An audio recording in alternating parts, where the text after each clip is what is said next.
ressources humaines qui est maintenant menée depuis plus de 2 ans sur la CCI. Nous organisons ce webinaire puisqu'aujourd'hui c'est compliqué et qu'on espère que prochainement on pourra revenir sur du présentiel pour ce type d'animation qui sont plus intéressantes. J'ai le plaisir aujourd'hui d'accueillir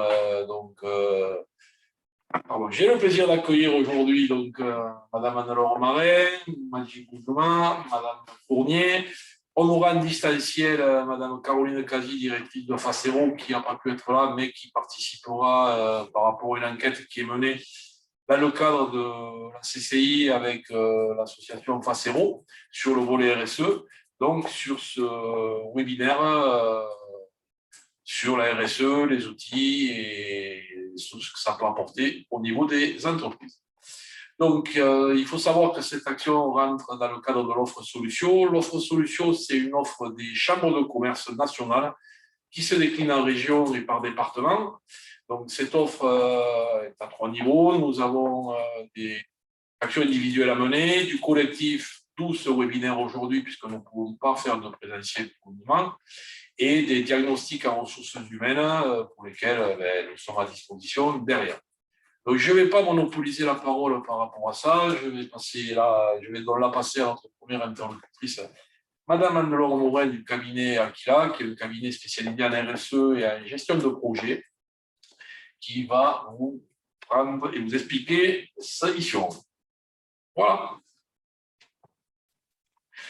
Juste, excusez-moi, une dernière petite parenthèse, les micros sont coupés, vous pourrez poser vos questions tout le long du chat, on y répondra au fur et à mesure suivant comment ça se passe dans le déroulé si on a le temps, et sinon on y répondra à la fin à celles qui seront revenues de façon récurrente, sachant que de toute façon, je vous le disais dès le départ, le PowerPoint avec toutes les coordonnées sera mis à disposition. Il y aura un enregistrement aussi et un replay qui sera fait et il est diffusé sur Facebook. Voilà. Excusez-moi. Merci beaucoup, Christophe. Bonjour à toutes et à tous. J'en profite pour remercier chaleureusement la CCI de l'Hérault, Laurent Ducassou, Christophe Maillet pour l'invitation à ce webinaire. Donc, je m'appelle Anne-Laure Marin, je suis dirigeante du cabinet Aquila Conseil, qui, voilà, comme le disait Christophe, fait du conseil en RSE et en gestion de projet. Et donc, nous avons créé avec Majid Bouzard, dirigeant de l'agence Canva, le GIE, groupement d'intérêt économique, RSE Occitanie, pour la plateforme qui va vous être présentée juste après. Voilà. Donc, nous allons parler aujourd'hui des enjeux et des opportunités d'engager notre PME en responsabilité sociétale des entreprises. Alors ici, une citation pour commencer. « Il faut prendre le changement par la main avant qu'il nous prenne par la gorge ». C'est vrai que c'est le moment aujourd'hui pour nous, en tant qu'entrepreneurs, d'initier, de se soucier de ce sujet-là, parce que bientôt, il sera vraiment inévitable et la pérennité des PME en sera vraiment remise en question si l'entreprise ne s'engage pas. Donc, pour présenter d'abord le contexte et les enjeux, donc la responsabilité sociétale et environnementale est un sujet qui est très vaste. Donc là, on n'a pas vocation à voir tout, puisque le temps est compté, on a un quart d'heure. Donc, je serai sur les grands sujets. La responsabilité sociétale se définit comme l'intégration du développement durable dans l'entreprise, puisque le développement durable a été défini en 1987 comme un développement qui répond aux besoins du présent sans compromettre la capacité des générations futures de répondre aux leurs. Donc, ce développement durable est piloté grâce aux 17 ODD, Objectifs de développement durable. Et quand il est intégré dans l'entreprise, on le pilote sur les 3 piliers, social, écologique et économique. Et même un 4e pilier, parce que la RSE, ce n'est pas uniquement l'environnement, c'est aussi tout l'aspect social, c'est aussi tout l'aspect sociétal, mais c'est surtout l'aspect aussi économique. Une entreprise engagée qui a des actions et doit aussi avoir un modèle économique viable. Et comment est-ce qu'on pilote cette RSE ? Eh bien, on se cale sur des lignes directives qui sont issues de l'ISO 26000. Donc, n'hésitez pas au fur et à mesure si vous avez des questions. Alors, pour voir un des premiers enjeux pour nous, en tant que PME, pourquoi on devrait s'engager? Parce qu'il y a de nombreux défis aujourd'hui face à nous. On le voit très clairement avec la crise sanitaire, mais aussi avec le réchauffement climatique et comment est-ce qu'on réagit par rapport à ça. De nombreux experts parlent aussi d'un appel lancé pour la préservation de la biodiversité, comment au sein de nos PME on peut agir, et aussi cette nouvelle génération qui arrive, et on le voit dans les universités, ce souci de rentrer dans des structures qui ont des valeurs, qui ont des engagements pour ces jeunes. C'est aussi de donner du sens et d'être aussi solidaire et dans la coopération. On le voit très bien lors de la crise sanitaire d'ailleurs, comment la coopération entre entreprises a pu être très fructueuse. Voilà. Ici, vous avez une étude menée sur à peu près 3000 jeunes et on leur a posé la question qu'est-ce qui vous motive à travailler dans une entreprise? Eh bien, à 50%, c'est le respect des principes de responsabilité sociétale. Et qu'est-ce que vous pourriez modifier si vous arrivez dans une entreprise? Eh bien, ce sont les relations de travail et aussi l'engagement en RSE. Donc, c'est vraiment une préoccupation pour ces futurs talents. Ensuite, bien évidemment, c'est de répondre aux attentes grandissantes de ces parties prenantes. Aujourd'hui, une entreprise se doit d'être ouverte sur le monde et sur toutes les parties intéressées. Ses clients, bien évidemment, ses entreprises donneurs d'ordre, ses collaborateurs, ses actionnaires, les consommateurs et aussi les banques. Les banques aussi, aujourd'hui, ont un regard sur les engagements des PME. Si vous voulez avoir l'octroi d'un prêt, on va regarder s'il y a un enjeu de développement durable derrière, vous aurez plus de facilité. C'est ce qu'on appelle aujourd'hui la finance verte. Donc ici, une enquête de la BPI France. Qu'est-ce qui fait que les entreprises aujourd'hui, les PME s'engagent? Parce qu'au final, elles n'ont pas d'obligation réglementaire, celles qui ont en dessous de 500 salariés. Eh bien souvent, ce sont les entreprises donneuses d'ordre. Ce sont les donneurs d'ordre qui, au stade des appels d'offres, commencent à intégrer des critères RSE. Et donc, on le voit, à 79% des situations, on a des critères RSE dans les appels d'offres. Et eh bien, on s'aperçoit aussi que 61% des fournisseurs qui répondent à ces appels d'offres reconnaissent qu'ils ont amélioré leurs pratiques grâce à ça et qu'ils ont intégré cette RSE. Donc, vous allez évidemment peut-être davantage gagner de marché en anticipant avec vos engagements RSE. Le troisième enjeu et le dernier, c'est de se poser la question, notre PME, ok, il faut qu'elle soit rentable, il y a un enjeu économique, mais aujourd'hui, on doit aller plus loin. Et c'est vraiment de contribuer au bien commun, et c'est grâce à la loi Pacte, en 2019, qui a été promulguée, qui dit aujourd'hui, qui a redéfini l'entreprise. Aujourd'hui, nous devons prendre en compte les enjeux sociaux et environnementaux. Donc, ça veut dire qu'on se doit de contribuer au bien commun en tant que PME. Et bien ça, comment peut-on le faire? Eh bien, on peut aussi se doter d'une raison d'être qui va être intégrée dans les statuts et adopter, pour le stade d'après, une qualité de société à mission. Donc ça, c'est vraiment, on va dire, une petite révolution qui donne vraiment du sens à l'entreprise. Alors, si on se cale sur notre région, la RSE en Occitanie, qu'est-ce qui se passe? Et pourquoi est-ce que nous avons tout intérêt à intégrer cette responsabilité sociétale? Tout d'abord, parce que nous sommes la première région d'Europe à avoir adopté le Green New Deal. Le Green New Deal, qu'est-ce que c'est? C'est le pacte vert. La région s'est engagée à intégrer un plan de développement qui va promouvoir l'écologie et la justice sociale. Donc, ça veut dire que dans la politique de commande publique, il va y avoir des critères environnementaux et sociaux qui vont être intégrés et des critères de RSE. Alors, voici quelques chiffres qui évoluent très, très vite au fil du temps. Des entreprises aujourd'hui sur notre région qui sont labellisées label RSE globaux, comme Engagé RSE AFNOR, Bicorp. On a à peu près 400 entreprises labellisées. On sait qu'on peut aller plus loin. Et on a environ 10 entreprises à mission sur l'Occitanie. Donc, par exemple, Primon Nocere, par exemple, BioViva, ES2I, Wizid, Cabinet Saint-Front. Plusieurs d'entre elles sont sur la plateforme RSE Occitanie. Et donc, c'est vrai qu'il y a vraiment une capacité de développement très importante sur la région. Voilà. Le troisième point, sur notre région, si vous voulez vous engager, il y a aujourd'hui des acteurs qui fédèrent cette RSE entre Montpellier et Toulouse, parce qu'évidemment, la région est grande. Et vous avez par exemple Facero, Planète RSE qui est à Toulouse, qui organise des retours d'expérience, des partages de bonnes pratiques. Le comité 21, bon, qui est à leur siège à Paris, mais aujourd'hui qui organise le Tour de France Occitane des ODD. Donc, en Occitanie, en octobre, il va y avoir une grande messe, on va dire, de la RSE à Albi, où il y aura beaucoup d'acteurs.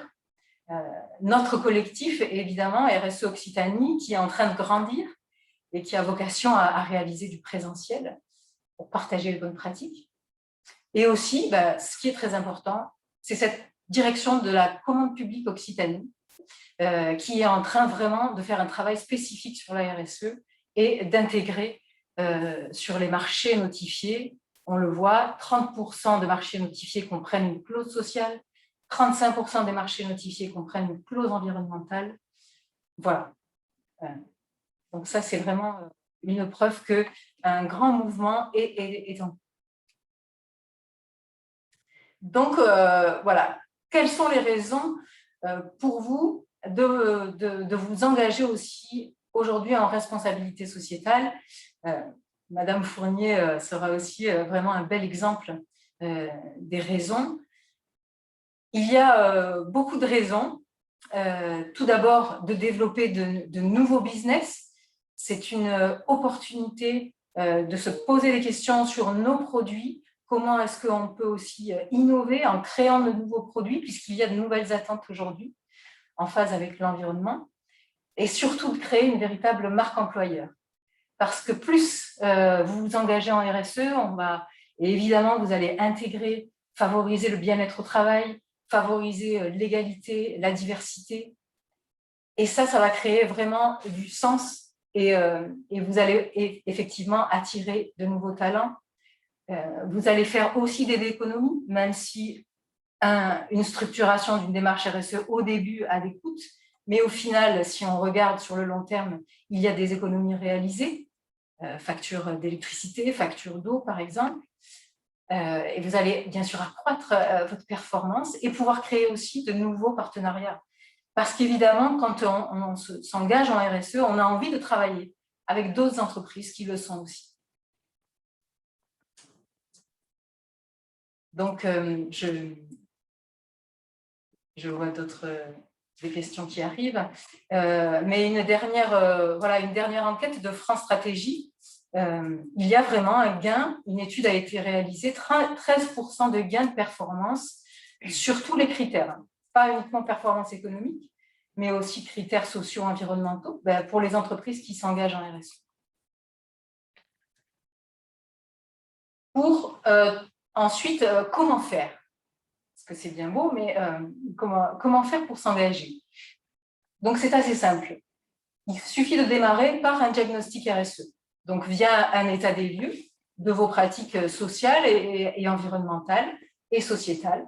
Donc, vous pouvez le faire dans un premier temps via des outils en ligne qui sont gratuits, comme la mallette RSE, par exemple, ou bien Diag RSE AFNOR. Ça, c'est un premier pas. Bien évidemment, il y a de nombreux cabinets de consultants sur le territoire dont vous pouvez faire appel. Et nous, avec la plateforme RSE Occitanie, on se tient aussi de faire le relais des cabinets et de vous proposer aussi des réponses par rapport à ça. Donc, un regard extérieur est toujours intéressant. Et ensuite, d'élaborer un plan d'action annuel pour formaliser, en fait, vos axes de progrès et d'amélioration. Un des points de réussite essentiels, évidemment, c'est l'engagement de la direction. Parce que c'est quand même de là qu'infuse toute la politique RSE. Et ensuite, bien évidemment, la mobilisation des collaborateurs, parce que c'est aussi eux qui vont porter cette démarche. Et puis, comme on le disait un petit peu tout à l'heure en discutant avec Madame Fournier, la valorisation de votre engagement est vraiment primordiale. Donc, comment est-ce qu'on valorise son engagement? Bien sûr, grâce à des labels. Alors, il y a aujourd'hui des labels RSE sectoriels, mais aussi des labels RSE globaux, comme engagé AFNOR, Lucie, Bicorp, Ecovadis 26 000. Donc ça, c'est un choix à faire en fonction de votre secteur d'activité. Bien sûr que ça, c'est un marqueur fort. Il y a aussi la signature de chartes, comme le Global Compact, des chartes parfois plus sectorielles. Et évidemment, la reconnaissance en tant qu'entreprise à mission, qui est un marqueur fort. Mais aussi, tout ça, il est important de le communiquer sur vos supports de communication, sur vos sites. Et c'est aussi une des raisons d'être de la plateforme RSE Occitanie, c'est de faire savoir.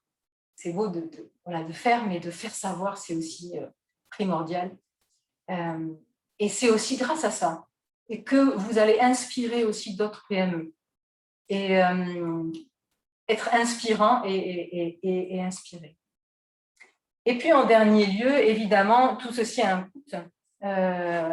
Et donc, comment faire pour démarrer cet engagement? C'est-à-dire réaliser un diagnostic et puis, au fur et à mesure, mettre des actions en place. Alors, aujourd'hui, il y a beaucoup de dispositifs de branche et c'est en ça qu'on voit que le sujet de la responsabilité sociétale est en train de prendre vraiment acte. Par exemple, la Fédération des entreprises de propreté, aujourd'hui, permet à ses adhérents, ses entreprises membres, d'intégrer des cursus de formation pour aider l'entreprise à s'engager, par exemple. Il y a, donc vraiment, c'est de se rapprocher des fédérations de vos secteurs d'activité. Certaines banques ont aussi des prêts qui sont spécifiques sur le développement, les actions de développement durable, voire même sur engager une démarche RSE.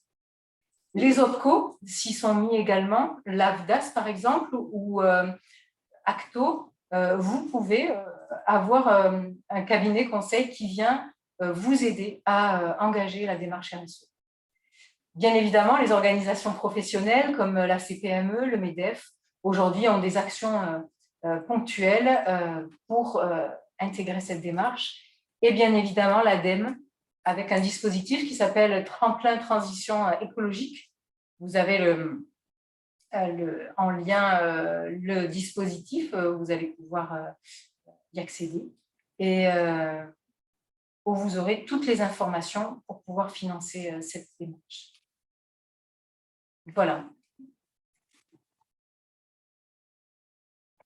Merci beaucoup Anne-Laure pour cette intervention et ces précisions. Donc, on voit bien qu'au niveau RSE, il y a vraiment des atouts et une opportunité, puisque bon, on va faire un focus par rapport à ce que vous avez présenté tout à l'heure. On voit que sur une marque employeur, c'est quelque chose qui peut être intéressant de travailler quand on a des problématiques de recrutement. Dans le cas de mon activité, je suis des fois confronté. Il y a des métiers qui n'intéressent pas vraiment. Et pour intéresser les candidats, en s'appuyant dessus, ça permet aussi sur des marchés, et ça va aller crescendo sur les nouvelles marchés publics, sur tout ce qui va tourner à ce niveau-là, la part RSE va être de plus en plus conséquente. On voit bien qu'il y a vraiment tout un tas d'actions et des raisons qui doivent amener les entreprises à aller dans ce sens-là. On va peut-être prendre une petite question par rapport au chat dernièrement. On demande qu'est-ce qu'est une entreprise à mission, puisque vous en avez cité une dizaine. Moi, je pourrais en rajouter une qui était une des premières, qui était Rominis, qui est très spécifique aussi, et dont je sais que le dirigeant est très ouvert sur ce volet-là. Donc, je vais vous repasser la parole pour expliquer ce qu'est l'entreprise à mission. Donc, l'entreprise à mission, elle a été donc, mise en place depuis la loi Pacte de 2019. Et la mise en application est très récente puisque c'est depuis début 2020 que les entreprises ont pu adopter ce statut. Donc, comment faire pour être entreprise à mission? Et nous avons d'ailleurs reçu en conférence l'Observatoire des entreprises à mission avec la plateforme RSE Occitanie. Donc, tout d'abord, l'entreprise doit poser sa raison d'être. Sa raison d'être, donc ensuite, elle va déposer auprès du greffe cette raison d'être qui va être intégrée au statut directement. Donc, c'est en ça que c'est un marqueur fort. Ensuite, elle va, dans les statuts, vraiment définir ses objectifs, que ce soit des objectifs sociaux, des objectifs environnementaux. Elle va créer un comité qui va piloter donc, ce projet, ce statut d'entreprise à mission. Donc, c'est carrément un comité différent du chargé de mission RSE. Et ensuite, elle va avoir ce statut d'entreprise à mission. Et au bout de 24 mois, il va y avoir un organisme tierce partie, tierce indépendant, qui va venir vérifier si il y a effectivement, si les objectifs ont bien été atteints. Et c'est là où, si les objectifs ne sont pas véritablement atteints, il peut y avoir un retrait du statut d'entreprise à mission. Donc, c'est pour ça que bien souvent, les entreprises, on le dit, hein, qui sont entreprises à mission, derrière, elles ont déjà un minimum structuré leur démarche. En tout cas, c'est quand même souhaitable, puisqu'il faut savoir où aller et se fixer des objectifs. Et ça, voilà. Donc, l'entreprise à mission voilà, passe par un dépôt au greffe et une vérification par un organisme tierce partie 24 mois avant. Ouais. Merci Anne-Laure pour ces explications. Je pense qu'on aura satisfait la personne qui nous a posé des questions. D'autres questions qui nous reviennent, et avant que je passe la parole à Maggi pour qu'il nous présente la plateforme, on a bien compris que de toute façon, il y avait l'intérêt et une volonté des politiques aussi de déployer la RSE. Et comme on disait tout à l'heure, hein, la région Occitanie fait partie, notamment par rapport au label rôle des pilotes un peu dans ces axes-là. Une question qui nous revient, c'est j'ai pas de salariés ou j'ai moins de 10 salariés, est-ce que j'ai intérêt à m'orienter vers une démarche RSE? C'est une très bonne question. Et c'est bien le marqueur qu'il y a de plus en plus de créateurs d'entreprises qui souhaitent dès le départ se mettre sur un bon envol, une belle lignée et d'intégrer déjà la RSE. Eh bien oui, parce qu'on peut s'engager en RSE. Aujourd'hui, il y a même des entreprises qui sont seules et qui se labellisent avec des labels RSE globaux. Alors, c'est sûr qu'elles ne peuvent pas être évaluées sur des actions sociales. Donc, ça, c'est sûr qu'elles ne peuvent pas remplir toutes les cases. Mais à la limite, ce n'est pas grave parce qu'elles peuvent avoir des actions environnementales. Il peut y avoir aussi une implication de la gouvernance, ce qui est très important en RSE. Et au fur et à mesure que l'entreprise grandit, elle va, puisque c'est une démarche continue, elle va pouvoir grandir et se positionner aussi en tant que telle sur le marché. Donc oui, bien sûr. Merci Anne-Laure. Allez, une dernière avant de passer la question à Maggi. Comment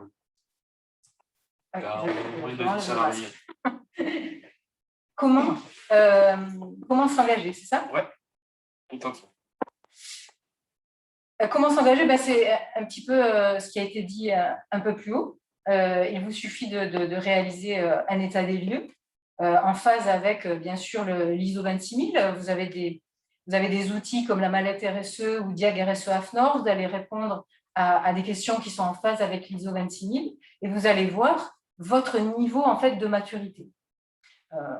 En fait, vous allez répertorier toutes vos bonnes pratiques, qu'elles soient sociales ou environnementales. Et ensuite, vous allez mettre en place un plan d'action. Ok, merci beaucoup.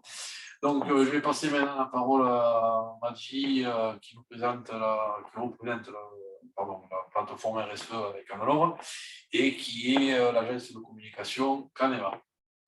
Merci Christophe. Effectivement, je vais vous présenter rapidement la plateforme RSE Occitanie, sachant que je vous invite à utiliser le lien rse-occitanie.fr pour pouvoir visualiser in vivo l'ensemble du site. C'est une plateforme qu'on a développée, qui a été lancée en fin d'année, début d'année 2021. Et c'est une plateforme qui s'adapte bien évidemment à tous les supports, mais c'est surtout aussi une plateforme qu'on a souhaité être exemplaire de point de vue éco-conception. Donc, nos équipes ont justement pensé cette plateforme sur la partie ergonomique, mais aussi sur la partie technique pour que justement, dans ces enjeux de numérique responsable, qui sont de plus en plus prégnants aussi par rapport à tous les dispositifs digitaux, justement de faire en sorte qu'on soit le moins énergivore pour pouvoir justement accéder à la plateforme. Alors, tout à l'heure, Anne-Laure parlait de raison d'être. La nôtre, en tout cas, sur la plateforme RSE Occitanie, elle se situe à 2 niveaux. La première, c'est on est là pour valoriser réellement les organisations engagées ou en passe de le devenir, parce qu'en RSE, quand on démarre, on n'est pas à 100% sur tous les critères. Donc, on souhaite justement faire en sorte que ces entreprises qui souhaitent s'engager dans une trajectoire, dans une feuille de route, fassent en sorte qu'elles puissent être valorisables par rapport à justement cette logique communautaire qu'on a mis en place au travers de la plateforme. Ensuite, le second volet, c'est aussi bien sûr de progresser, parce que c'est l'ADN de la RSE, c'est de pouvoir faire en sorte d'être dans une amélioration continue, au travers notamment de retours d'expérience. On va justement en profiter avec Madame Fournier, de la société Innotech. Et aussi, on invite des experts à témoigner, à donner aussi leur vision sur justement plusieurs thématiques de la RSE, puisque comme on l'a si bien dit Anne-Laure, effectivement, la RSE est très vaste et justement, il y a des experts sur tous les sujets qui peuvent aussi intervenir et donc, en l'occurrence, on fait accompagner au travers de la plateforme. Ensuite, comment on met ça en place au niveau de la plateforme RSE Occitanie? C'est sur 2 piliers. Le premier qui est un pilier sur l'annuaire et les offres d'emploi. On y reviendra tout à l'heure, dans le détail. Et puis, un second pilier qui nous tient vraiment à cœur, puisque la RSE, c'est aussi des échanges, c'est aussi progresser, comme je le disais, en continu, et c'est au travers d'un collectif qu'on a souhaité incarner ça pour que justement il y ait ces échanges-là. Alors jusqu'à présent, malheureusement, on a organisé tous nos ateliers et conférences en ligne, mais il nous tarde bien évidemment de faire en sorte que tous les membres puissent s'interconnecter dans la vraie vie pour pouvoir échanger de vive voix. Et puis aussi, on accompagne, et c'est le cas actuellement, plusieurs entreprises, plusieurs sociétés sur l'accompagnement sur mesure pour faire en sorte soit d'être dans une logique de diagnostic ou de définition de feuille de route pour accompagner des petites, moyennes et grandes entreprises dans ces sujets-là. Alors, quelques chiffres clés que je voulais partager ce matin avec vous. On a actuellement dans le collectif 42 organisations référencées dans l'annuaire, un peu moins d'une centaine de bonnes pratiques, qui est ni plus ni moins que vraiment une boîte à idées, justement pour pouvoir s'inspirer de justement ce que font les autres dans la vraie vie. Et ensuite, cette conférence qu'on a organisée donc depuis ces derniers mois, d'ailleurs, on en organise une la semaine prochaine, voilà, une première thématique qu'on a appelée Regard croisé, qui sera une conférence très inspirante. Et puis, 5 ateliers organisés, donc ce sont des ateliers qui sont plus pédagogiques, on va dire, où on rentre vraiment dans le détail d'un sujet. Et on a invité à peu près 255 participants jusqu'à présent. Voilà, pour mobiliser aussi, et ça c'est notre rôle aussi sociétal, justement, de pouvoir faire en sorte que la RSE rayonne, diffuse à l'échelle de notre région. Et puis, pour faire vivre tout ça, c'est 7 personnes mobilisées pour faire évoluer constamment la plateforme. Mathilde, donc par rapport à ça, si quelqu'un veut participer à la réunion que vous avez la semaine prochaine, je pense qu'il faut s'inscrire sur la plateforme. Oui. Comment ça se déroule? Alors, c'est très simple, puisqu'il faut aller tout simplement se renseigner sur soit le site, puisqu'on a une partie où on fait remonter tous nos événements, ou alors sur la page LinkedIn RSE Occitanie, il y a toutes les informations, puisqu'il y a un lien qui permet de s'inscrire simplement.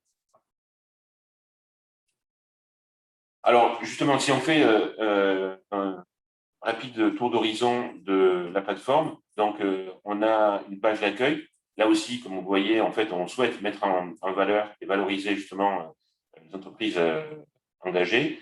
Comme je disais, Christophe, donc on a justement les remontées de tous les ateliers et conférences qu'on organise avec les différentes dates. Et puis, voilà, pour finir, à nous de montrer l'exemple. Donc, on a aussi une charte sur laquelle, en fait, on s'engage voilà, au travers de cette initiative qu'on a co-construite avec Anne-Laure. L'annuaire où on peut, au travers de filtres, faire directement des recherches pour aller retrouver donc les entreprises qui sont déjà inscrites. Donc voilà, certaines sont déjà inscrites, mais n'ont pas forcément encore entièrement renseigné leurs fiches. Là, vous voyez à l'écran, c'est un domaine PLV Vignoble. Bruno Le Breton, qui est là aussi un fervent engagé sur ces démarches-là et qui a tout de suite spontanément rejoint donc la plateforme pour valoriser là aussi ces bonnes pratiques et faire en sorte de faire savoir tous ces engagements. Donc, pour visualiser une bonne pratique, tout simplement, il suffit, comme je le disais, donc revenir sur l'annuaire et cliquer sur une des fiches, ou alors tout simplement via le petit moteur de recherche pour voir justement ouvrir une fiche. Et là, en l'occurrence, bon, il n'est jamais mieux servi que par soi-même. Donc là, la fiche Canva, où voilà, en fait, on a inscrit les bonnes pratiques qui nous semblaient intéressantes. Là, en l'occurrence, vous voyez sur l'approche, me semble-t-il, du numérique responsable, où d'autres entreprises, d'autres organisations ont repris justement cette bonne pratique. Comme je disais, c'est vraiment une source, comme une boîte à outils inspirante qui permet de se dire, tiens, quelle entreprise dans un secteur en particulier a mis en place, et ça permet aussi de pouvoir avoir des idées de mise en œuvre. Et puis ensuite, un point qui nous tient à cœur, qui est aussi dans cette approche sociétale, de pouvoir valoriser les offres d'emploi au travers justement des entreprises qui sont déjà inscrites dans l'annuaire, pour faire en sorte qu'elles relaient justement leurs offres, effectivement. Donc, on en a déjà plusieurs. Et là aussi, c'est important parce que ce qu'on disait tout à l'heure, ce que Anne-Laure mentionnait, c'était que par rapport à toutes les études qu'on a pu avoir dans notre position, on voit bien cette tendance de fond qui sont que les jeunes sont intéressés à aller vers des organisations qui sont engagées sur des valeurs. Et donc, c'est pour ça que c'est une façon aussi de boucler la boucle avec l'annuaire et aussi les offres d'emploi pour que justement ces organisations soient valorisables. Et donc, on a aussi mis en place un badge qui permet de pouvoir aussi faire en sorte de valoriser cet engagement au travers de l'annuaire. Et enfin, on a mis en place ce qu'on appelle un système d'administration derrière, qui est assez simple, où toutes les entreprises qui s'inscrivent peuvent eux-mêmes déposer à la fois la bonne pratique, les labels, et on a surtout mis en place des preuves qui font que les bonnes pratiques ne sont visibles qu'à partir du moment où le comité éthique aura bien validé le fait que justement les preuves sont réellement concrètes. Et donc, on a un système où, quand on a un label, nous par exemple, on a le label en vol, on est en démarche sur RSE Occitanie, RSE engagé au niveau de l'AFNOR. Justement, c'est un certificat qu'on prouve sur le fait que vraiment on est labellisé.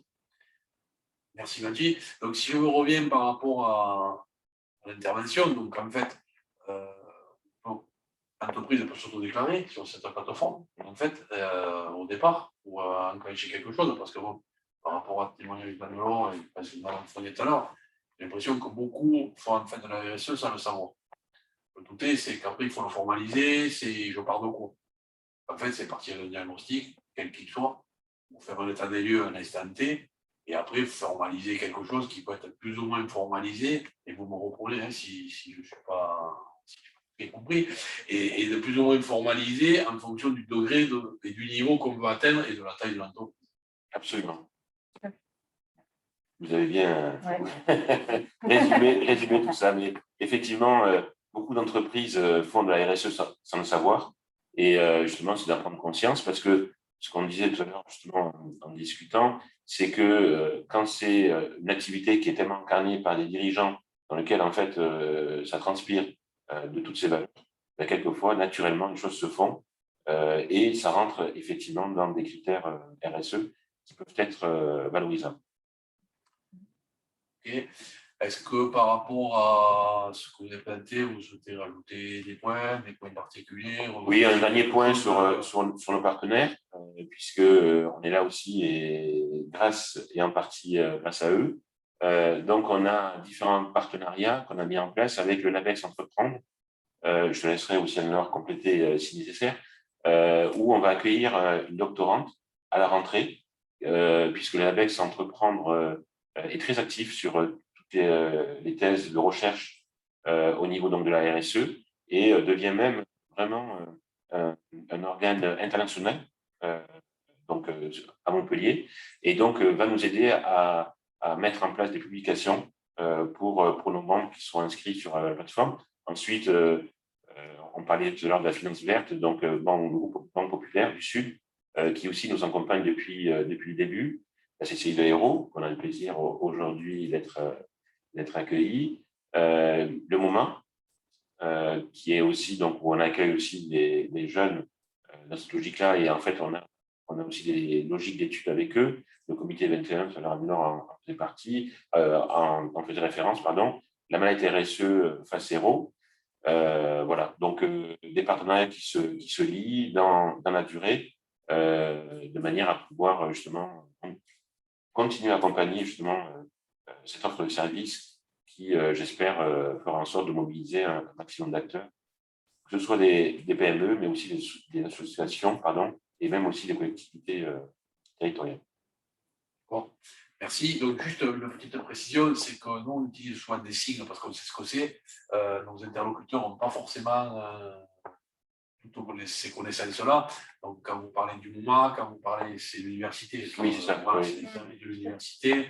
Bon, tout à l'heure, on avait parlé des OPRO. Les OPRO, en fait, c'est des caisses de formation pour des entreprises pour lesquelles elles cotisent indirectement, mais qui sont là pour vous accompagner. Voilà, c'est non manuel, mais c'est vrai que pour les non-initiés, des fois, on ne sait pas trop après ce que ça peut représenter, ce que c'est. Donc, à cet effet, s'il y a des questions un peu spécifiques là-dessus, n'hésitez pas à les faire remonter sur le chat. On les prendra, on y répondra derrière. Merci Maddy, des points rajoutés? Moi, j'ai juste une petite, un point de détail historique. La plateforme, elle a été créée sous le signe de la baleine. Parce que ces animaux qui sont historiques, on dit qu'ils ont toutes les solutions en eux pour l'humanité. Et donc, elle porte ça. Elle essaye de porter toutes les solutions pour que les entreprises puissent œuvrer pour la terre qui en a besoin. Voilà. Merci Anne-Laure pour cette précision. Donc, avant de passer la parole à Madame Carola Fournier, donc de la société Innotech, puisqu'après nous aurons à distance Madame Carola Casi de Facéron qui n'a pas pu être là avec nous ce matin. Donc, je vais passer donc, la parole à Madame Fournier pour qu'elle se présente sa société, qui nous explique le but et le témoignage de sa démarche au niveau RSE. Bonjour à tous et à toutes.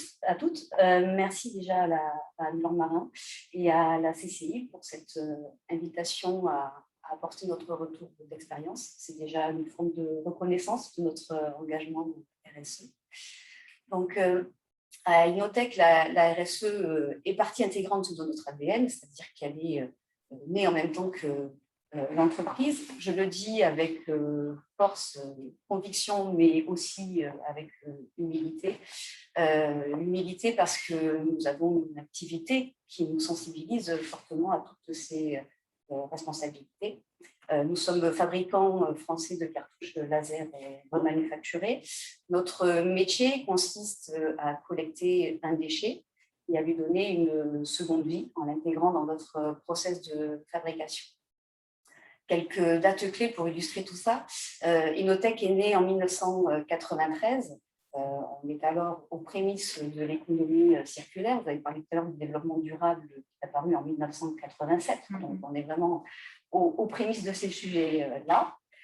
En 2001, l'entreprise est rachetée par Denis Vermeuleau, qui est mon père accessoirement, donc l'usine était à ce moment-là installée à IBM à Montpellier, au sous IBM à Montpellier. En 2003, il prend la décision un peu folle de construire une nouvelle usine. Idée un peu folle car à ce moment-là, tous nos concurrents commencent à délocaliser leur production ou à outsourcer une partie de leur production. Et notre métier est plutôt galvaudé et souffre d'une image sale, entre guillemets, ce qu'on appelle nous l'image de Germinal. Donc lui n'a qu'une conviction, c'est d'absolument accentuer la qualité du produit pour pérenniser l'entreprise. Il prend donc la décision de construire une usine spécifique à notre métier, à savoir la maîtrise du tonnerre, qui pour nous est la plus grande des difficultés, et bien sûr de conserver toute la richesse de l'entreprise qui repose essentiellement sur nos hommes et nos opérateurs. Donc lui a fait le choix de délocaliser l'usine à Lunel. Voilà. En 2013, il est proche du départ à la retraite. Il décide également de nous transmettre l'entreprise ainsi qu'au comité de direction. On est tous à peu près depuis plus de 10 ans au sein de la structure. C'est pour lui un des moyens les plus pertinents, on va dire, de maintenir la continuité et les valeurs instaurées. On a tous accepté, bien sûr, de reprendre le flambeau et de relever le défi. Dernier événement en date, nous avons obtenu l'année dernière notre certification OFG, donc Origine France Garantie, pour tous nos produits laser. C'est une certification importante pour nous, puisque nous sommes aujourd'hui le seul fabricant domaine, bien évidemment, 100% français, et c'est un label qui nous permet de faire savoir de façon efficace et certaine. Voilà. Surtout, si je peux me permettre, excusez-moi de vous couper, dans la logique actuelle, où avec tout ce qui passait, tout ce qu'on a vécu, on s'aperçoit que c'est peut-être précurseur sur ces volets-là et que beaucoup se posent des questions pour faire le chemin inverse. C'est ça. Donc, c'est pour ça que faire la roue commence à tourner à l'endroit. Voilà. Donc, Innotech, comme je disais, donc, la RSE est vraiment ancrée dans nos valeurs. Elle repose sur 4 piliers essentiels. L'économie, donc, comme je disais, notre défi quotidien, c'est à partir d'un déchet de lui donner une seconde vie avec des performances, bien évidemment, équivalentes au produit neuf du constructeur, en apportant une économie en moyenne de 30% par rapport également aux produits. Les conditions de travail. Notre métier est manuel, donc l'homme est au centre de nos préoccupations. L'impact environnemental, nous sommes attentifs, bien évidemment. Par essence, j'ai envie de dire, puisque notre métier, qui, encore une fois, consiste à recycler une cartouche d'imprimante, rien que de ce fait-là, c'est 3,4 litres de pétrole économisés à chaque cartouche recyclée. Mais nous nous engageons bien au-delà, bien évidemment. La diversité, l'égalité des chances, nous sommes signataires de la Charte de la diversité depuis 2010.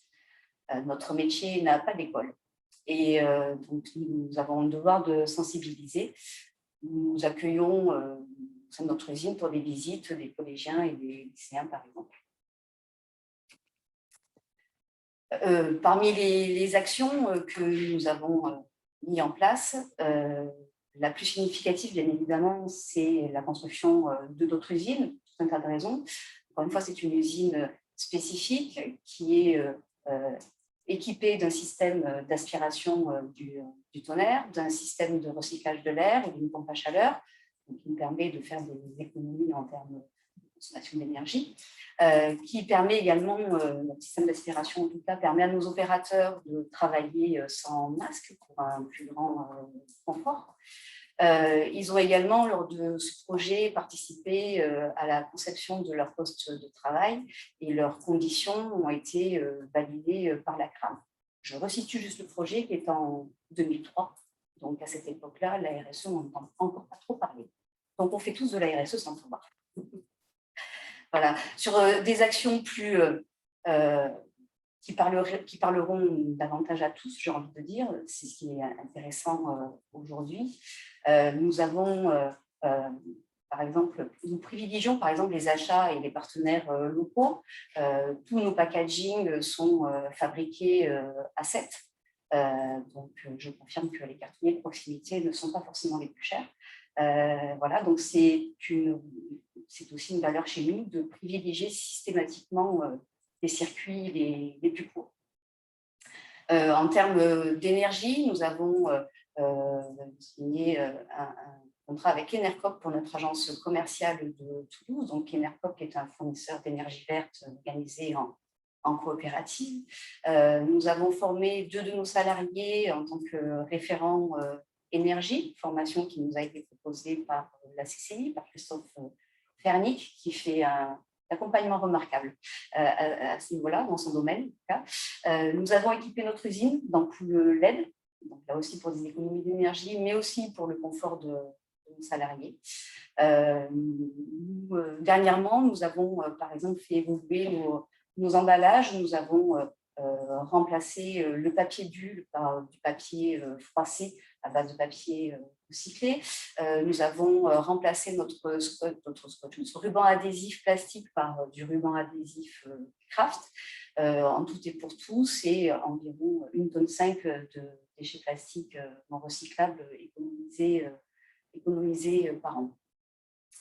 Voilà, donc ce sont ces actions-là, pour moi, sont accessibles à tout le monde. Comme Anne-Laure Morin l'a dit tout à l'heure, la RSE n'est pas une obligation réglementaire en soi, c'est une responsabilité choisie qui engage les entrepreneurs, mais pas que, qui vont engager aussi les acheteurs, sinon ça ne fonctionne pas. Voilà, c'est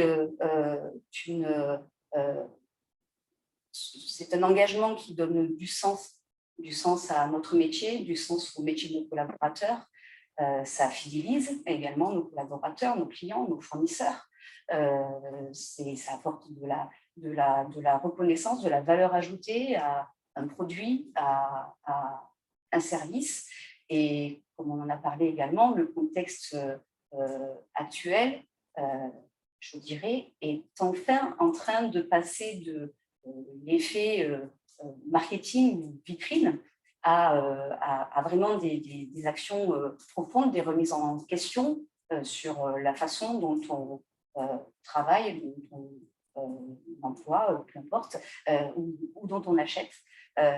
Et il faut impérativement que ça s'accélère, en tout cas pour tous ceux qui veulent se poser des questions à se lancer dans la RSE ou pas. Je dis qu'il faut désacraliser le terme, vraiment se poser des questions sur le sens que l'on a envie de donner à son entrepreneuriat ou à son métier, au-delà de sa compétence, bien évidemment. Il faut le faire savoir, sensibiliser et encourager, encore une fois, les acheteurs, qu'ils soient publics ou pas, à passer l'acte d'achat, puisque ça reste encore très compliqué, même si ça évolue, même si je prends l'exemple des marchés publics qui imposent aujourd'hui 20% des achats dans des produits recyclés, par exemple, c'est une grande évolution. Néanmoins, les critères RSE sont trop dissociés de l'aspect coût et sont encore trop peu valorisés par rapport au prix du produit en lui-même. Voilà. Donc, il y a encore du travail, mais justement, plus on s'engagera, plus on sera nombreux à s'engager dans cette démarche-là, et plus on en tirera de bénéfices. C'est fait, je crois qu'il y a un projet de loi qui prévoit que pour les marchés sur un certain seuil, pour les RSE qui soient beaucoup plus conséquents, avec des obligations beaucoup plus fortes. Oui, ça avance. Je pense que pour les RSE, en fait, c'est tellement vaste que ça fait peur à beaucoup de monde parce qu'on ne sait pas trop ce qu'on y met derrière, comment on le fait, comment on y va. C'est tout ça, quoi. Et puis c'est exigeant. Ça demande d'avoir une connaissance parfaite du marché marchés d'activité dans laquelle on achète. Nous, pour le coup, on est sur un produit non stratégique. Donc, c'est d'autant plus concurrentiel et c'est d'autant plus difficile pour l'acheteur. On a conscience de ça également, bien évidemment, mais ça, c'est exigeant. C'est exigeant pour l'entrepreneur et c'est exigeant pour l'acheteur. Oui, mais avec les tendances dans lesquelles on va, je pense que ça peut monter en puissance. Je suis complètement d'accord. C'est une nécessité. Entrer dans ces démarches-là, même y aller progressivement. Comme je disais tout à l'heure, il y en a beaucoup qui font de l'RSE sans le savoir. Exactement. C'est de le poser, de voir un peu ce qu'il y a dedans, qu'est-ce que je fais déjà, comment j'y vais, etc. quoi. Et puis, il faut que ça sorte des tripes, j'ai envie de dire. Pour que ça ait vraiment du sens, il faut que ça sorte des tripes. On n'invente pas la RSE, c'est pas vrai. Ou alors, on va rester sur le côté façade et j'habille la mariée, comme on dit. Et ça sonne creux au bout du moment. Donc, il faut que ça vienne des tripes. D'autres points que vous souhaitez aborder, Madame Fournier, ou on regarde s'il y a quelques questions. Vous avez d'autres points à mettre en avant? Non, je pense que j'ai fait le tour. D'accord. Donc, moi, j'avais juste une petite question. Donc, par rapport à ce que vous disiez, vous n'avez pas de formation initiale qui amène sur vos métiers. Est-ce que vous avez des problématiques? Pas particulièrement. Pas particulièrement. Tout dépend après les métiers ciblés, mais sur la partie opérateur de production, justement, comme on n'attend pas de formation particulière, ça ouvre les portes au plus grand nombre. Et je pense que le volet RSE doit contribuer à attirer aussi des candidats aussi. Je pense que c'est quelque chose qui doit être relativement fort sur ce volet-là. Oui, c'est une attractivité pour l'entreprise. Les nouvelles générations, surtout, bien évidemment, sont très demandeuses de ça. C'est-à-dire qu'il faut presque qu'on leur prouve d'abord notre engagement avant qu'elles-mêmes commencent à se vendre, façon de parler. Donc oui, les choses ont bien évolué par rapport à ça. Oui, c'est un élément important. Dans les orientations, il faut savoir aussi qu'aujourd'hui, je fais juste une petite aparté sur ce volet-là, il y a des possibilités de recrutement et d'aide à la formation qui peuvent être mises en place avec des nouveaux dispositifs comme l'action de formation et situation de travail qui a été créé avec la dernière réforme. Vous avez des dispositifs de contrats d'alternance spécifiques par les OPCO, qui sont des contrats qui vont être sur des métiers qu'on ne trouvera pas, sur des choses un peu particulières. Et vous avez aussi tout un tas de dispositifs dans le cadre du plan relance avec pas mal d'aides qui sont mises au niveau de l'État sur tout ce qui est recrutement des jeunes. Voilà, ça c'est des points importants. Pas négligeables à ce niveau. D'autres points? Non. Donc, on va peut-être prendre, avant de passer la parole à Madame Caroline Casi, qui va nous rejoindre à distance, puisqu'elle n'est pas présente avec nous ce matin. Quelques questions qui nous ont été posées sur le chat. Donc, je vais vous la donner, puis vous verrez qui c'est qui répond, pour le rôle en fonction de ce qu'il en est. Donc, savez-vous si le label Origine France garantie concerne également les services, pas les produits, et combien de temps dure la procédure pour l'obtenir? Qui se lance dans ce cadre-là? Alors, c'est une bonne question. J'aurais envie de dire les produits, mais sans certitude en soi. Pour la démarche, elle est relativement simple. Enfin, il y a un gros travail, bien évidemment, de documentation, de calcul pour prouver l'origine du produit, tout simplement. Puis ensuite, il y a les audits de validation, de confirmation et des audits réguliers de surveillance. Donc, de toute façon, mais c'est une certification qui est accessible. De toute façon, par rapport aux questions qu'on a, si ce n'est pas satisfaisant, vous avez nos coordonnées qui seront sur le PowerPoint, n'hésitez pas à nous les poser après et on vous apportera les réponses derrière, puisque ceux qui le souhaiteront aussi recevront le PowerPoint, on le leur fera parvenir. Il y aura tout ce qu'on a évoqué, des liens, les coordonnées de tout le monde là. Est-ce que Madame Caroline Casi est prête ou pas? Là, je me retourne vers notre régie.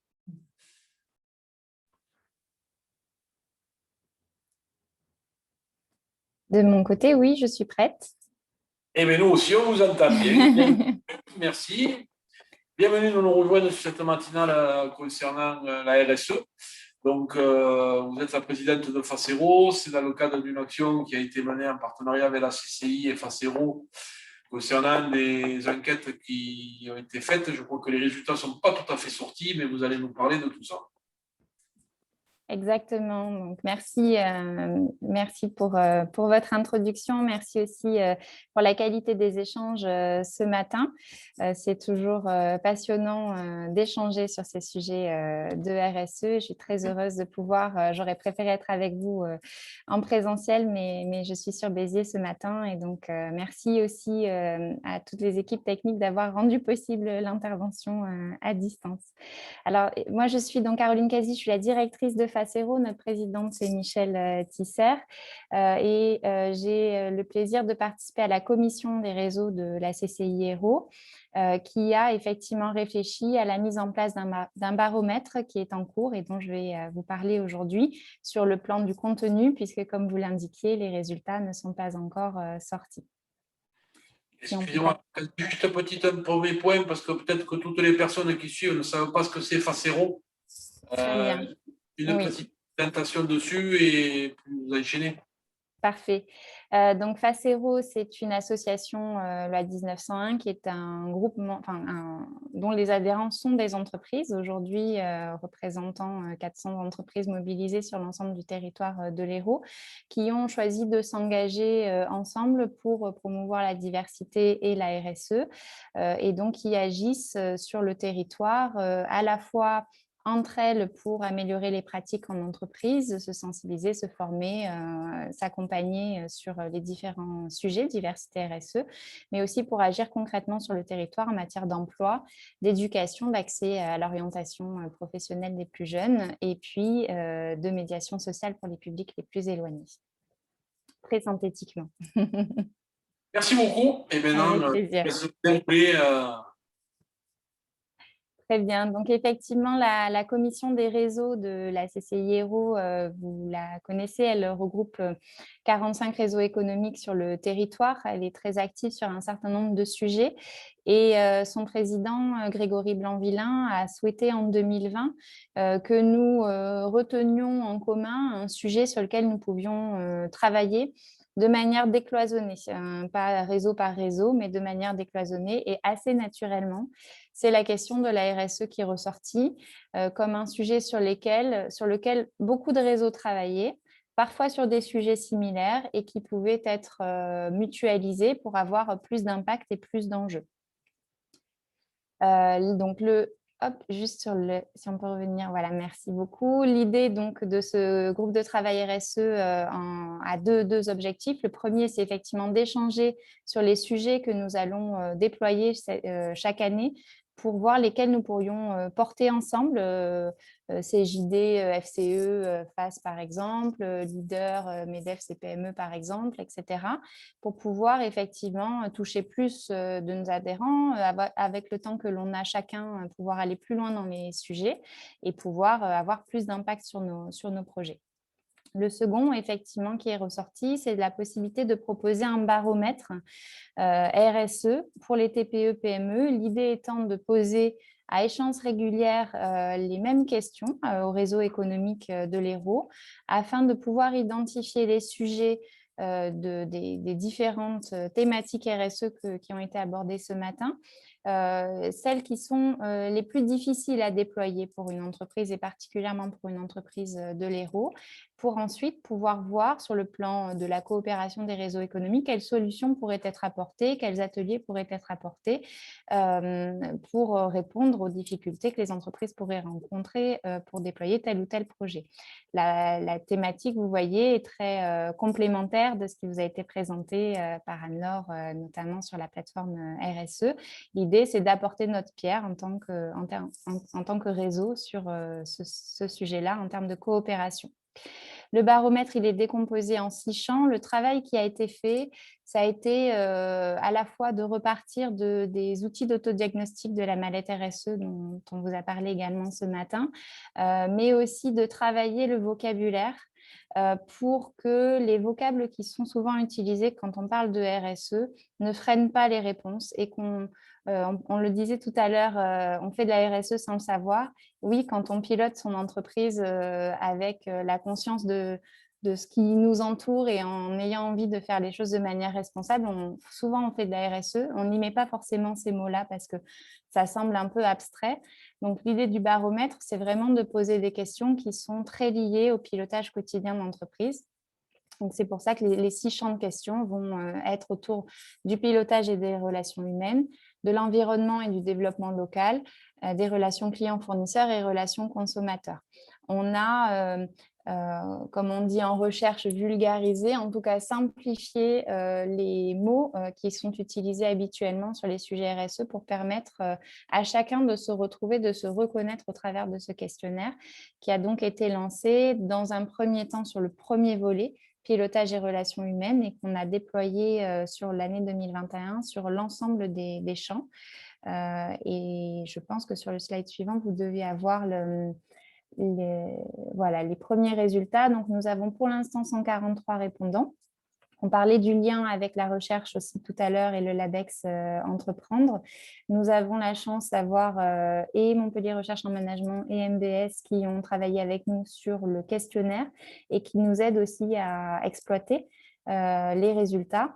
Donc, nous espérions vous présenter des premiers résultats ce matin dans les grandes lignes. Ça n'a pas pu être possible pour des questions de délai, mais nous souhaitons de toute façon, lors de la rentrée des réseaux qui a lieu au mois de septembre, profiter de ce moment-là pour faire une restitution plus détaillée et une proposition d'action sur les champs qui auront été identifiés comme prioritaires.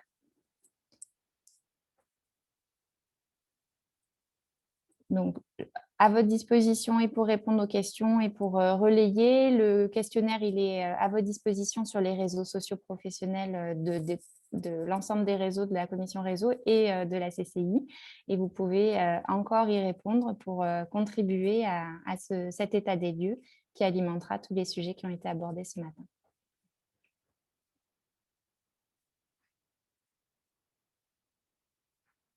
Donc, pardon, Madame Ocazi, est-ce que vous souhaitez rajouter des points, faire un focus particulier sur quelque chose? À voir s'il y a des questions pour rentrer dans le détail des différents blocs, mais sinon, pas d'ajout sur la partie méthode et cadre du travail, mais à votre disposition pour répondre aux questions. Et donc, on va voir, merci beaucoup pour cette intervention qui était très claire. Donc, on va voir derrière aux questions qui ont été posées sur le chat durant ce webinaire et on va en prendre celles qui sont un petit peu récurrentes, où on apportera les réponses. De toute façon, je le redis, si derrière vous avez des questions plus précises, des points particuliers, vous avez les coordonnées de tout le monde, que ce soit au niveau du témoignage de Mme Fournier, au niveau de face de Mme Cadi, Madji et Anne-Laure concernant la plateforme ou leur cabinet. Donc, voilà. Donc, une qui nous revient dessus, que je vais vous donner, c'est quel conseil donneriez-vous? Donc là, je vous la pose en tous en général, hein, chacun, celui qui veut pas la parole, va apporter la réponse. Quel conseil donneriez-vous pour s'engager dans cette démarche et corollaire, quels sont les pièges à éviter? Je ne connais pas tous la parole. Moi, je vais me lancer. Les conseils sont quand même relativement simples, puisque, comme on le disait tout à l'heure en préambule, c'est de pouvoir anticiper ce qui va arriver. Et en fait, le cadre, on sait très bien qu'il va se réglementer de plus en plus, même pour les entreprises en deçà de 500 collaborateurs, puisque pour celles qui ont plus de 500 collaborateurs employés, sont contraints déjà dans un cadre légal à communiquer avec un rapport extra-financier, donc un rapport RSE tout simplement. Donc voilà. En revanche, on voit bien qu'il y a une dynamique qui se fait, même au niveau territorial. On sait qu'il y a des acheteurs qui s'organisent, des acteurs publics qui s'organisent en réseau pour pouvoir en fait justement faire en sorte de pouvoir mutualiser et synchroniser justement ces fameux critères, notamment sur les marchés publics. Donc voilà, c'est être dans une logique d'anticipation. Donc moi, si je donnerais un conseil, c'est ça. Et ensuite, de pouvoir aussi faire pivoter son activité, ou en tout cas s'adapter au mieux par rapport aux demandes des clients finaux, des consommateurs, parce que les temps changent et ça change vite. Et on l'a bien vu au travers des études, sur les salariés, sur les futurs collaborateurs qui arrivent sur le marché du travail, sont très, très, très vigilants sur le niveau d'engagement des entreprises, les valeurs qu'elles sont portées. Et donc, voilà, c'est de pouvoir aussi harmoniser tout ça dans un cadre construit et le plus formalisé possible, de manière à se donner une feuille de route. Merci pour cette explication. Madame Fournier, vous qui l'avez mis en pratique donc, par rapport à votre témoignage, est-ce qu'il y a des pièges à éviter par rapport à votre expérience? Est-ce que c'est vraiment contraignant en termes de temps à passer dessus?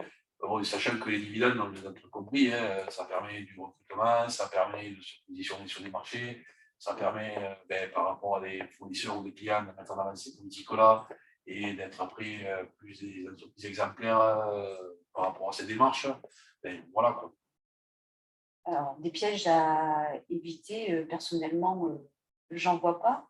Ce que je dirais, c'est que la RSE, c'est un peu une quête sans fin, puisqu'on a toujours moyen de faire mieux.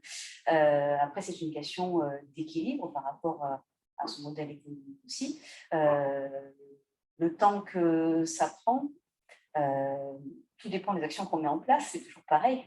Il y a des chantiers, entre guillemets, qui nécessitent très peu de temps, juste quelques informations pour s'assurer, si je prends l'exemple des déchets, par exemple, tous concernés, il y a des bonnes filières, c'est pas quelque chose qui prend du temps en soi à mettre en place. Après, quand on a des projets de plus grande envergure, forcément, ça nécessite de l'organisation, ça nécessite des ressources. Bien sûr. C'est très, très dépendant de l'action qu'on choisit. Merci.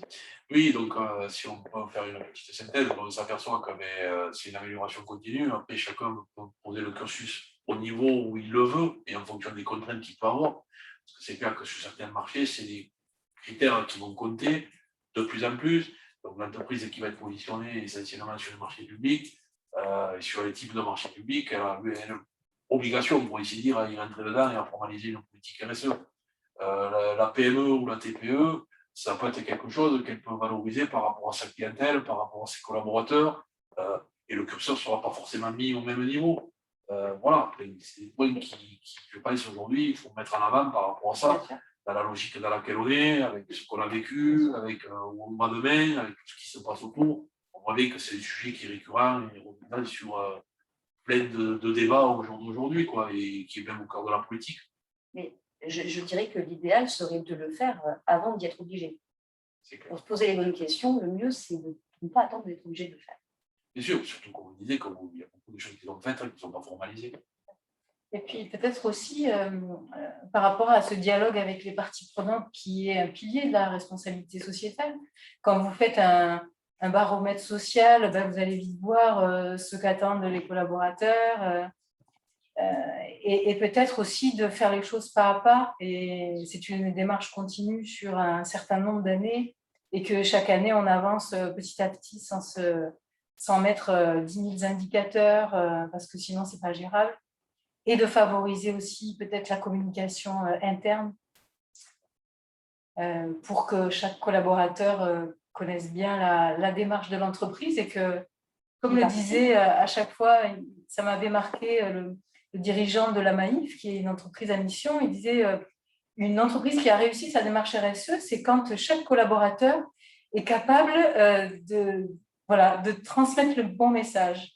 Et de connaître la politique de l'entreprise. Voilà. On a d'autres questions qui nous remontent au niveau du chat. Voilà, c'est des questions là qui concernent Madame Fournier. Comment la démarche a été initiée dans votre entreprise? Alors, comme je l'ai dit, la démarche RSE à Inotech est historique. Je dirais qu'elle a été initiée par ses dirigeants, tout simplement, son fondateur en premier, qui est un ancien ingénieur qualité d'IBM, qui a créé Inotech lors du plan d'essaimage d'IBM, Denis Vernelou, qui allait encore un peu plus loin, qui était encore beaucoup plus loin, même avec la nouvelle usine. le projet dans son ensemble sont des valeurs qui ont été avant tout portées par les dirigeants de l'entreprise, avec la continuité concernant le comité de direction. Et aujourd'hui, ce sont des valeurs qui sont instaurées en interne, en tout cas. Ce sont, on parlait de ça tout à l'heure, c'est quelque chose qui est connu de nos salariés, reconnu également de nos salariés. Ce sont parfois eux qui nous sollicitent pour que l'on mette en place certaines actions. Mais un exemple tout bête, si nos opérateurs constatent qu'il y a un déchet récurrent, un nouveau déchet récurrent qui revient en production, c'est eux qui nous alertent pour nous dire, bon ben, voilà, ce déchet prend des proportions de plus en plus grandes, est-ce qu'on a des filières voilà, donc chez Innotech en tout cas, ça vient essentiellement des dirigeants et c'est maintenant complètement instauré et organisé, porté, on va dire, par les responsables d'entreprise.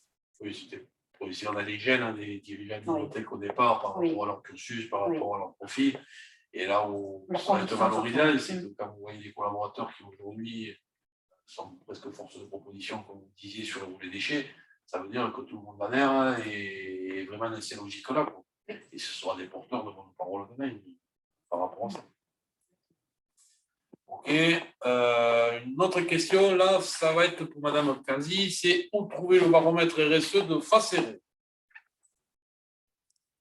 Alors, le baromètre RSE du coup, de la CCI, de la Commission des réseaux, se trouve sur le LinkedIn de la CCI, mais on peut également, je crois que c'est prévu par M. Ducassou, le renvoyer à l'ensemble des participants du webinaire aujourd'hui pour que vous puissiez y répondre. Il est également il est présent sur les réseaux sociaux des différents CPME, MEDEF, pour effectivement le relayer au maximum. Merci pour cette réponse. Donc, juste pour étoffer un peu, donc, vous avez vu qu'on est sur un plateau. Donc, Laurent Ducassou et Anaïs sont partis de notre logistique. Il nous faut le relais derrière par rapport aux questions et qui ont permis l'organisation de ce webinaire. Et je crois qu'on peut peut-être le mettre dans le chat aussi, le lien du questionnaire, si c'est possible. Sinon, je m'en charge. Je peux le mettre directement dans le chat. Oui, alors, pour étoffer ces propos, sachez que donc, à l'issue du webinaire, par rapport aux inscrits, je leur enverrai moi donc, le PowerPoint de présenter, une enquête de satisfaction par rapport à cette intervention. Et on peut mettre aussi les liens et les endroits où trouver les réponses aux questions qui nous sont posées. Est-ce qu'il y a d'autres questions, Laurent? Alors, une nouvelle question, c'est avez-vous quelques préconisations sérieuses en termes de labellisation qualité de vie au travail? Il y a la certif annuelle Great Place to Work, mais en connaissez-vous d'autres? Il existe l'ISO 45001, qui est une certification. Alors, je ne me rappelle pas exactement du titre de la certification, mais c'est pour favoriser donc les conditions de travail, le bien-être au travail. C'est une véritable certification, ISO 45001. Après, c'est peut-être, Anne-Laure, aussi l'occasion de dire que dans les labels RSE, de toute façon, le sujet de la QVT est traité et que c'est peut-être pas nécessaire de le recentrer spécifiquement sur ce sujet, mais d'en faire un volet d'une démarche RSE plus large. Oui, tout à fait. Tout à fait. Merci pour ces réponses. Est-ce qu'il y a au niveau régie d'autres questions qui ont été posées au niveau du chat? Je crois, Christophe, j'ai vu passer une question à propos d'un indice qui était comme une forme de conditionnement à l'entrée sur la plateforme, ou du moins le collectif RSE Occitanie. En fait, on n'a pas de critères, on n'a pas de contraintes réellement pour adhérer, intégrer le collectif RSE Occitanie. En revanche, il y a préalablement un échange qui est fait avec la personne qui souhaite effectivement s'inscrire pour qu'on puisse avoir un échange sur là où l'on est, sa vision, etc. Et ensuite, on est là pour pouvoir aussi faire en sorte de faire progresser en continu justement ces organisations. Donc, tout ça pour dire qu'à l'entrée, on n'a pas un niveau d'exigence en disant qu'il faut absolument être labellisé ou avoir une certification. pouvoir adhérer au collectif. Merci Maggi pour cette intervention. Justement, ça faisait un point, si on n'a pas de questions qui nous arrivent là, que je voulais mettre un peu en avant, c'est au niveau de la plateforme, on va en parler. Bon, vous l'avez présenté, s'il y a des questions spécifiques, si les personnes qui ont suivi ont des interrogations, comment ils font, est-ce qu'ils vous contactent directement, est-ce qu'ils posent sur la plateforme des questions, comment vous souhaitez apporter les réponses ou répondre à ce qu'on pourra vous. Alors, effectivement, tout simplement, en nous contactant, on a des contacts directement sur la plateforme et on répondra à toutes les sollicitations diverses et variées sans aucun souci, puisqu'on a une équipe derrière qui permet de pouvoir traiter toutes les questions. Et encore une fois, c'est vrai qu'on est vraiment dans une logique open source où on a fait en sorte de ne pas de créer une barrière pour accéder notamment aux bonnes pratiques. Parce qu'on pense qu'il faut vraiment partager sur le plus grand nombre, faire avancer collectivement dans tous ces sujets-là. Parce que, comme disait M. Fournier, effectivement, il faut désacraliser ce terme RSE pour le rendre plus concret et le rendre incarné dans la vraie vie. Merci pour ces questions. Est-ce qu'on a d'autres questions du chat qui remontent ou pas pour le moment? Est-ce que vous souhaitez apporter, Madame Fournier, Maggi, Madame Caroline, Kazi, des points supplémentaires ou sinon on va clôturer et voilà, est-ce que vous avez des points particuliers? Non? Écoutez, tous ceux qui nous ont suivis, merci beaucoup. Donc, on vous fera parvenir par mail le PowerPoint, comme je vous l'ai dit. Il y a un replay qui sera sur Facebook, je pense, qui sera mis. Il y a un replay qui sera fait aussi. Vous aurez dans le PowerPoint toutes les questions, toutes les coordonnées des différents intervenants, donc n'hésitez pas à revenir vers eux aussi. Et vous recevrez un questionnaire de satisfaction qu'il faudrait aussi nous remplir et nous retourner. Nous sommes aussi une qualité, donc nous avons besoin de ce type de prestations. Voilà, merci beaucoup. Merci. Au revoir à tous. Merci. Bon, alors, on était bon ou pas bon?